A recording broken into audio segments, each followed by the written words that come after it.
नमस्कार दोस्तों, स्वागत है आपका हमारे चैनल पर। बिहार के किसानों के लिए सुनहरा मौका, अब बिचौलियों से आजादी, सीधे बाजार से होगा फायदा। 53 कृषि सुपर बाजारों के साथ बदल रही है खेती की तस्वीर।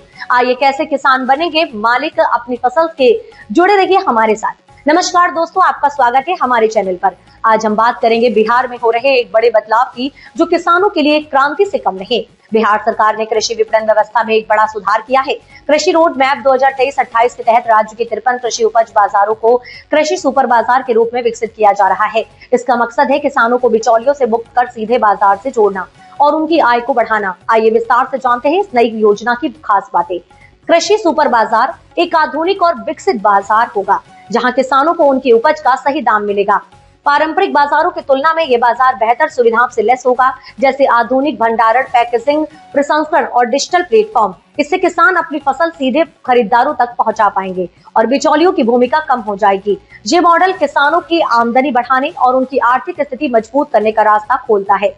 बिहार के 53 कृषि उपज बाजारों में से 22 का आधुनिकीकरण जारी है। इनमें सासाराम, बेगूसराय, कटिहार, जहानाबाद, किशनगंज, हाजीपुर, मुजफ्फरपुर, नया बिहार शरीफ समेत कई प्रमुख बाजार शामिल है। इन बाजारों में आधुनिक शेड, पक्की सड़कें, बिजली, पानी, स्वच्छता और भंडारण की बेहतर व्यवस्था होगी। जहां कृषि सुपर बाजार मॉडल न केवल किसानों की आय बढ़ाएगा, बल्कि बिहार की ग्रामीण अर्थव्यवस्था को भी सशक्त बनाएगा। बेहतर विपणन व्यवस्था से कृषि उत्पादन में वृद्धि होगी, युवाओं को कृषि क्षेत्र में रोजगार के नए अवसर मिलेंगे। बेहतर बाजार प्रणाली से ग्रामीण विकास को भी गति मिलेगी। ये योजना बिहार को कृषि क्रांति की नई ऊंचाइयों पर ले जाने वाली है। दोस्तों, बिहार में कृषि सुपर बाजार योजना किसानों के लिए एक बड़ा अवसर है। इससे वे अपने अधिकारों को मजबूत कर अपनी फसलों का सही मूल्य पा सकेंगे। यदि आपको ये जानकारी उपयोगी लगी हो तो इस वीडियो को लाइक करें, शेयर करें और हमारे चैनल को सब्सक्राइब करें। धनबाद की सियासत में आज बड़ा दिन है। कड़ी सुरक्षा, सख्त नियम, सीमित वाहन, मेयर से लेकर 55 वार्ड पार्षदों तक की किस्मत आज दांव पर है। बैरियर लगे हैं, पुलिस तैनात है और सत्ता की दौड़ में उतर चुके हैं बड़े चेहरे। आखिर धनबाद का अगला मेयर कौन होगा? पूरी कहानी जानने के लिए वीडियो को अंत तक देखिए।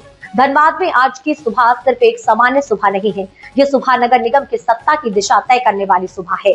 मेयर और 55 वार्ड पार्षदों के लिए नामांकन प्रक्रिया शुरू हो चुकी है। उपायुक्त कार्यालय आज राजनीतिक गतिविधियों का केंद्र बना हुआ है। हर तरफ पुलिस, बैरियर, प्रशासन की सख्ती और नेताओं की हलचल साफ दिखाई दे रही है। ये चुनाव सिर्फ पद का नहीं, बल्कि धनबाद के भविष्य का चुनाव है। गुरुवार सुबह ठीक 10 बजे नामांकन प्रक्रिया शुरू हुई, लेकिन उससे पहले ही 9:30 बजे सदर अनुमंडल पदाधिकारी लोकेश बारंगे उपायुक्त कार्यालय पहुंच चुके हैं। उन्होंने मेमको बोर्ड से लेकर निर्वाची पदाधिकारी कार्यालय तक पूरी व्यवस्था का जायजा लिया। हर बिंदु पर प्रशासन अलर्ट मोड में नजर आया। उद्देश्य साफ था, नामांकन प्रक्रिया शांतिपूर्ण हो, कोई अव्यवस्था न हो। मेमको मोड़ और निरंकारी चौक पर पहले ही बैरियर लगा दिए गए हैं। समर्थकों की भीड़ को पूरी तरह रोका जा रहा है। दूसरी बैरियर उपायुक्त कार्यालय के मुख्य गेट पर है। प्रत्याशियों को वाहन यही छोड़ना होगा। आगे सिर्फ प्रस्तावक और अधिवक्ता के साथ ही प्रवेश की अनुमति होगी। नामांकन के दौरान किसी भी तरह की अराजकता रोकने के लिए भारी पुलिस बल भी तैनात किया गया है। हर एंट्री पॉइंट पर पुलिसकर्मी मौजूद है। सीसीटीवी से निगरानी हो रही है। प्रशासन का फोकस साफ है। झरिया के श्री श्याम मंदिर में पूजा अर्चना और फिर धनबाद के शक्ति मंदिर में दर्शन।